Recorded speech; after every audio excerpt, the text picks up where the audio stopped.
Merci d'être avec nous sur ITV. Bonsoir à toutes et à tous. Bienvenue dans le 1945 à la une de l'actualité. Nous sommes le 6 avril 2023 et la révision exceptionnelle des listes électorales en vue de la présidentielle de 2024 démarre aujourd'hui. Elle va se poursuivre jusqu'au 6 mai 2023 à la Médina. Les centres de révision sont pris d'assaut. Changement de lieu de vote, correction, inscription sur les listes. Tout se fait en présence de quelques plénipotentiaires des partis politiques. L'actualité ce jeudi, c'est aussi le ministre des Sports qui demande son retrait du gouvernement. L'ancien vice-président du parti Réumi déchu il y a quelques jours par Idrissa Seck estime ne plus avoir sa place dans le gouvernement. Les deux hommes ont eu un tête-à-tête ce matin. La réaction du ministre à suivre. Et à quelques heures de la fête de Pâques, les ménages chrétiens se plaignent de la rareté et de la cherté des ingrédients pour concocter le traditionnel ngalar. Deux options s'offrent à eux selon nos interlocuteurs, changer de menu ou diminuer les quantités à préparer. Reportage au marché Tilène à suivre en fin de journal. Voilà pour les titres, tout de suite les développements.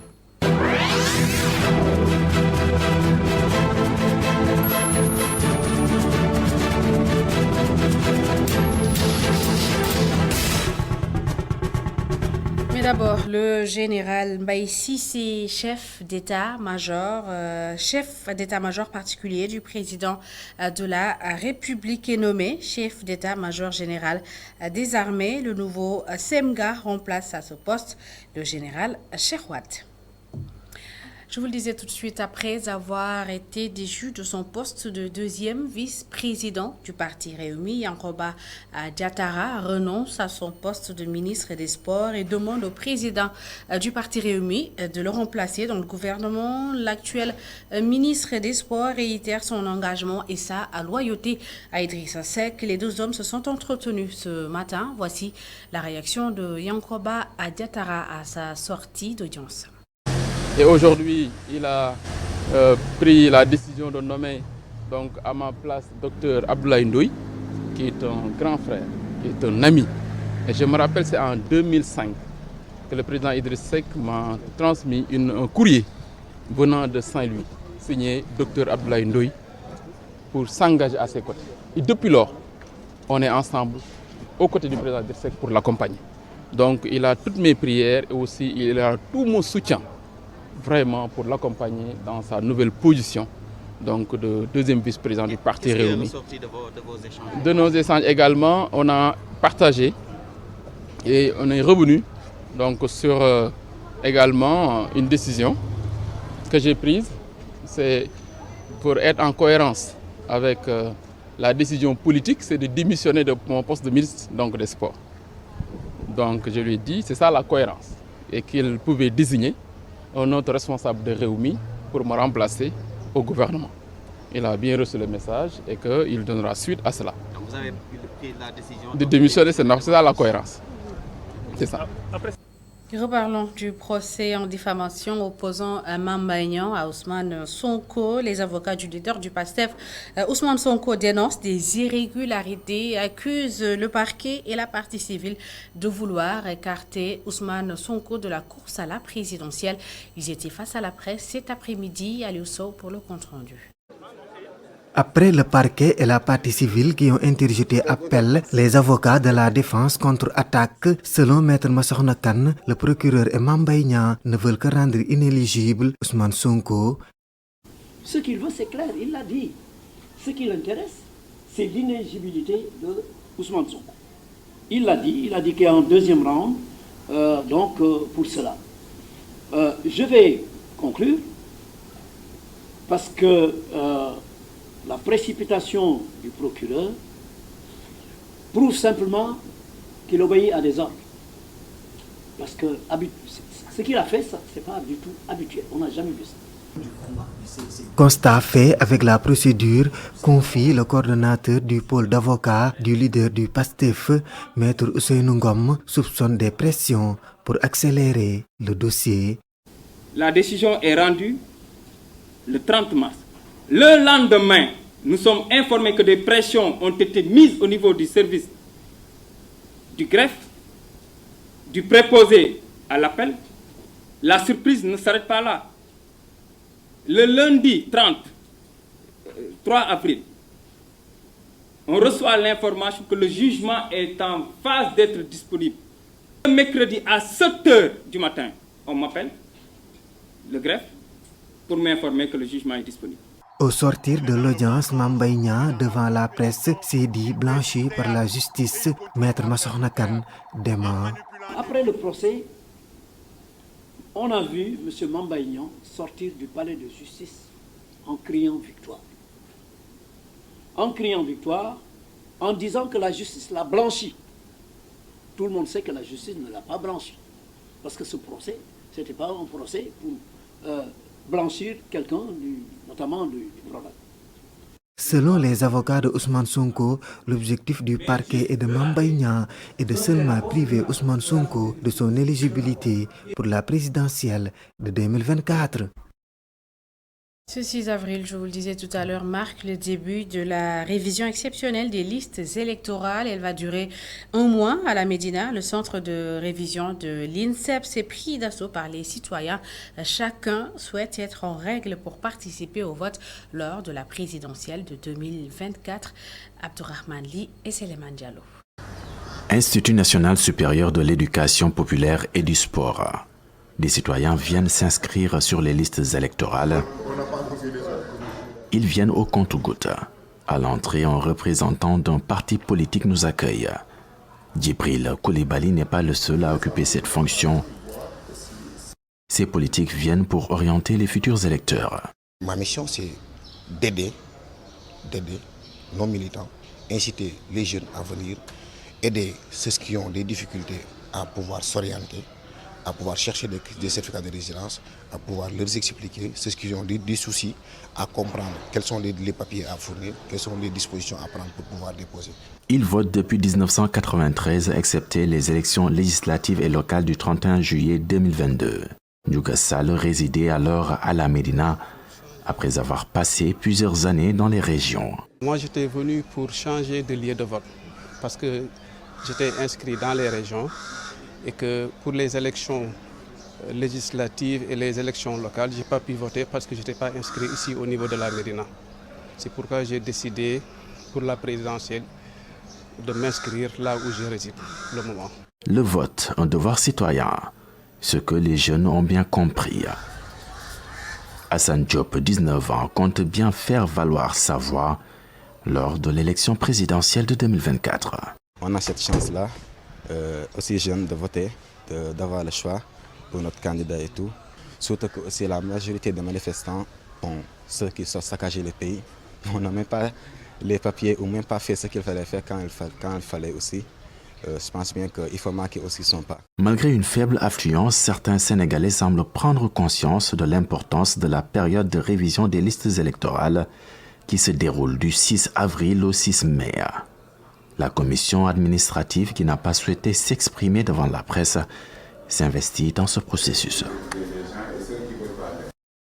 Tout à fait autre chose à présent à Yara. Les populations s'opposent à la construction d'une gare maritime de 9200 mètres carrés. Selon elles, la construction d'un mur les séparant de la plage aura un impact négatif sur leurs activités. Ils exigent l'arrêt définitif de ce projet et se disent prêts à faire face.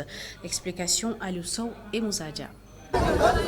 Des populations en colère convergent vers la plage de Anne. Leur mal, la construction d'un mur dans cette même plage. Mécontents, elles veulent même accéder dans le site gardé par la gendarmerie. Mami Dieye, l'une d'elles, liste les impacts causés par cette construction de la gare maritime. Ce mur de Berlin-là, c'est un mur que les Yarahois n'accepteront jamais. C'est un mur qui ne fera que du mal aux populations de Anne. C'est un mur qui fera beaucoup de dégâts. Parce qu'il y a des élèves qui habitent là et qui faisaient leurs cours ici. Actuellement, on les a barrés. Il y a des maisons qui étaient là-bas. Les femmes transformatrices étaient là-bas. On les a enlevées. Il y a des pirogues qu'ils ont gâtés. Les riverains se disent catastrophés et exigent purement et simplement l'arrêt des constructions. Ce que nous voulons, nous sommes des légalistes. On a introduit une plainte. Normalement, la plainte, maintenant, le juge l'a reçue. nous exigeons un arrêt immédiat des travaux jusqu'à ce que nous soyons édifiés sur la question. Mieux même, la population préfère rembourser le promoteur que de laisser l'érection de ce projet. Ce projet-là ne verra jamais le jour à Anne. On ne l'acceptera jamais. Nous, les femmes de Anne Bel-Air, on est prêts à financer, on est prêts à rembourser les gars, c'est 2 700 000. 9200 mètres carrés destinés à la construction d'une gare maritime à Anne. Les populations disent niet et informent avoir saisi les autorités compétentes. Mais jusque-là, aucune réponse. Le député Thierno Alassane Sall s'est rendu sur place pour apporter son soutien aux habitants de Yarar. Le parlementaire compte d'ailleurs porter l'affaire à l'Assemblée nationale et invite les citoyens à s'ériger en bouclier pour l'annulation de ce projet. Je vous propose de l'écouter. On trouve un mur qui sépare, comme le mur de Berlin. Et à côté, on met comme à Berlin jadis des gendarmes qui ne font qu'obéir pour surveiller ce qui séparer une population qui vivait hier comme une seule population, un seul quartier séparé par un mur qui plonge jusqu'à la plage. 9200 mètres carrés confiés à quelqu'un qui veut couper la plage et construire on ne sait quoi. C'est inadmissible. Nous allons porter le plaidoyer qu'il faut au niveau de l'hémicycle à travers des questions certainement orales, mais également nous allons saisir les ministres de tutelle. Les populations elles-mêmes ont porté plainte, nous sommes derrière elles. Et nous appelons non seulement tous les députés dignes de la République, mais nous appelons aussi les forces vives de cette nation, les organisations de la société civile, à s'impliquer dans ce combat citoyen. Il est important qu'on sache si c'est un projet effectivement bénéfique à la nation. Si c'était le cas, nous ne pourrions pas être contre. Affrontement entre communautés de pêcheurs à Kayar. Le parquet de Thiès réagit. Dans un communiqué signé le 6 avril, le parquet fait savoir que des investigations exhaustives ont été menées et ont conduit à l'interpellation d'une vingtaine de mises en cause à Kayar, en plus d'une dizaine à Moro. Les procédures ouvertes selon le procureur de la République font l'objet d'un traitement à la mesure de la gravité des actes commis. Dans le cadre de la mise en œuvre du programme d'appui au renforcement du système d'information de l'état civil et à la consolidation d'un fichier national biométrique au Sénégal, désormais dénommé programme NECAL, la direction de l'état civil a organisé une mise à niveau pour les officiers, agents, auxiliaires et archivistes d'état civil. Objectif: renforcer l'efficacité du système d'information de l'état civil. Plus de 2000 agents seront formés en ligne sur l'ensemble du territoire national. Explication Mamsenebou Babou et Moussadia. La direction de l'état civil lance le programme NECAL, un programme dont l'objectif est de former les acteurs de l'état civil pour l'amélioration du système d'information, mais aussi pour la consolidation d'un fichier national d'identité biométrique sécurisé. La première phase que nous lançons aujourd'hui concerne plus de 2000 agents, plus de 600 officiers et 600 archivistes, sans oublier plus de 800 également auxiliaires. Comme vous le constatez, pour cette première phase, 152 sessions de formation sont prévues pour toucher pratiquement tous les acteurs. Cette plateforme offre à tous les acteurs de l'état civil la possibilité de se perfectionner à distance. Une formation prévue en ligne. Selon le directeur de l'état civil, toutes les données seront numérisées et sécurisées. Nous avons numérisé plus de 15 millions d'actes aujourd'hui. L'objectif, c'est 15 millions. Et aujourd'hui, nous sommes en train d'indexer aussi pour rendre dynamique cette information afin d'avoir un registre national d'état civil qui permette non seulement de centraliser les données, mais aussi de sécuriser et pour aussi des questions d'accessibilité. Parce que nous allons vers la digitalisation de l'état civil qui est érigée aujourd'hui en priorité nationale par le président de la République. Le représentant de l'Association des maires du Sénégal compte prêter main forte pour faciliter le travail. Mandiaye Seck apprécie cette initiative. Nous allons mobiliser en tant qu'association des maires du Sénégal et nous allons engager aussi tous les maires pour qu'ils permettent donc aux officiers, donc au personnel d'état civil de suivre correctement cette formation parce que nous en avons besoin. On a parfois des problèmes au niveau de nos collectivités, au niveau de nos communes. Le programme d'appui au renforcement du système d'information de l'état civil vient pour apporter des réponses face aux nombreuses erreurs dans la rédaction des actes de naissance, des déficiences qui sont souvent liées à un manque de formation. Dans le même registre, la direction de la planification et de la réforme de l'éducation a lancé cette semaine le processus d'élaboration du rapport d'État sur le système éducatif national. Durant 3 jours, les capacités des membres de l'équipe technique ont été renforcées. L'atelier a été lancé au siège du ministère de l'Éducation nationale à Diamniadio, Babakarsek. Le rapport d'État sur la situation de l'éducation nationale a été lancé à Diamniadio. Le RESEN sera l'occasion de faire le point sur la situation de l'éducation après la crise sanitaire.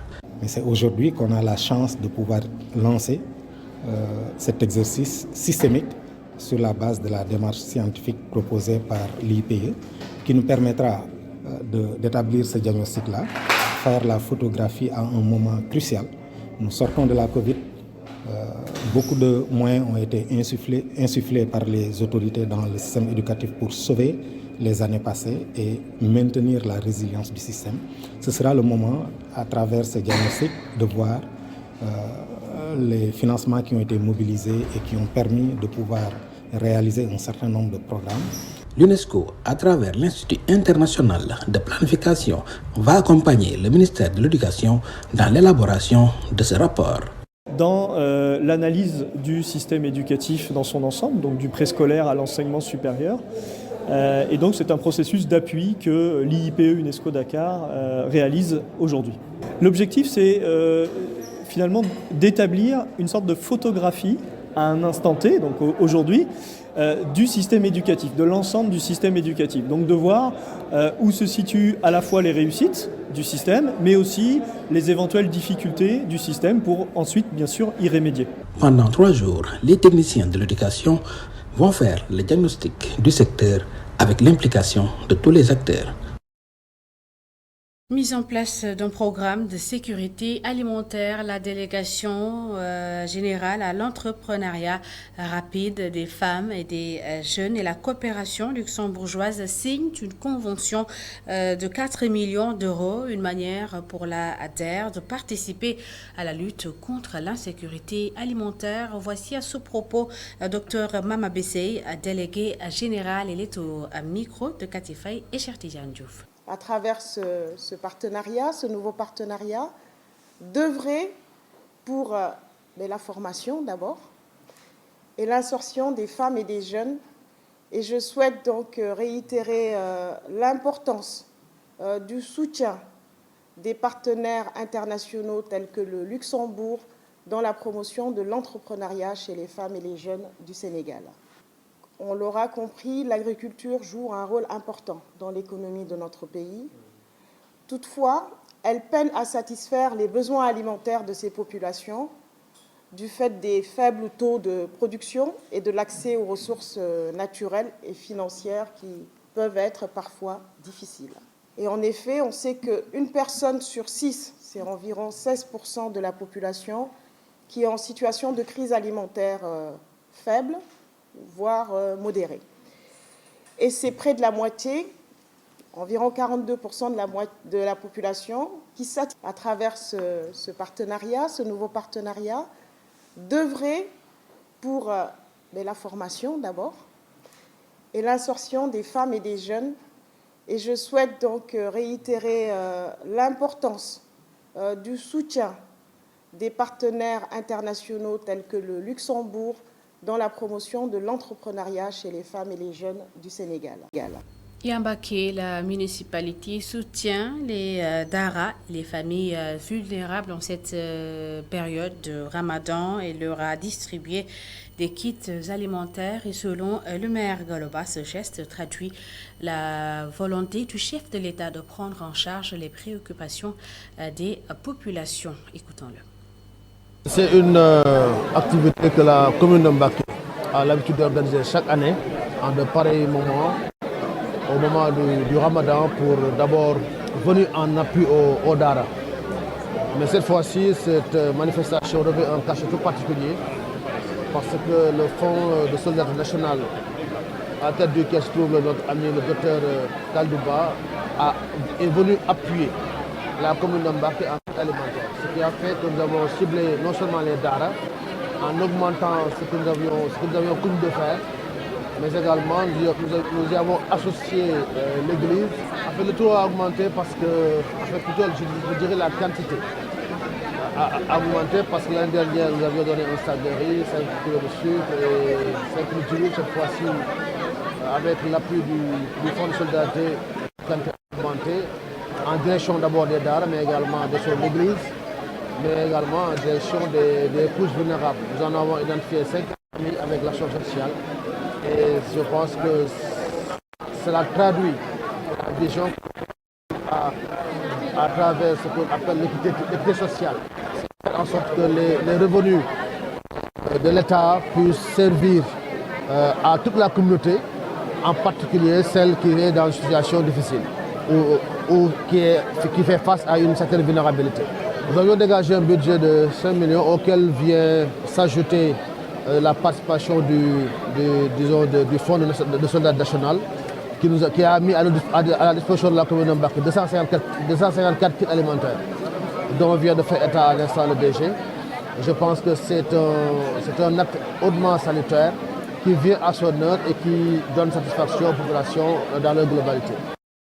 Plus que quelques heures avant la fête de Pâques, et qui dit Pâques dit ngala, une recette traditionnelle concoctée le jour de la fête. Et cette année, à cause de la rareté et de la cherté des ingrédients, les chrétiens sont obligés de s'adapter entre changer de menu et diminuer les quantités préparées. Les alternatives ne sont pas très nombreuses pour les ménages chrétiens. Reportage au marché Tilène à Midiouf. Au moulin à mil du marché Tilène, les fidèles chrétiennes viennent petit à petit se procurer la pâte d'arachide. Des produits certes disponibles, mais intouchables. Le kilogramme de l'arachide est passé de 700 à 1000 francs et nous achetons la pâte d'arachide à 1500 francs. Cette hausse risque d'impacter la préparation du ngala pour cette année.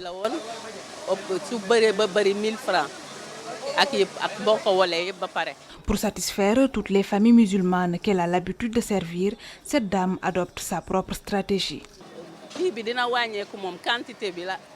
J'ai décidé de diminuer la quantité de ngala que j'offrais aux musulmans.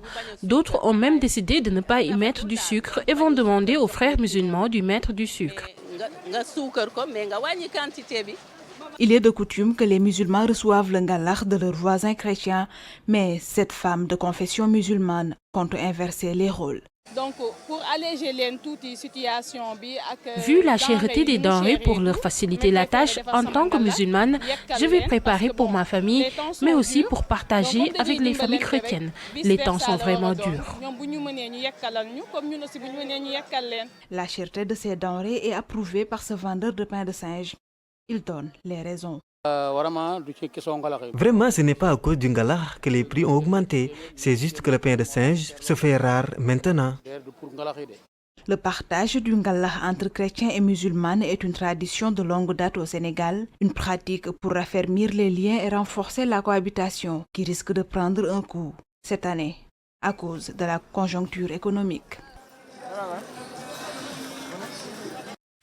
Ami Diouf, merci. C'est la fin de ce journal. Merci à toutes et à tous de l'avoir suivi. Merci de votre fidélité. L'information continue sur notre site internet, le www.emedia.sn. Bonne suite des programmes.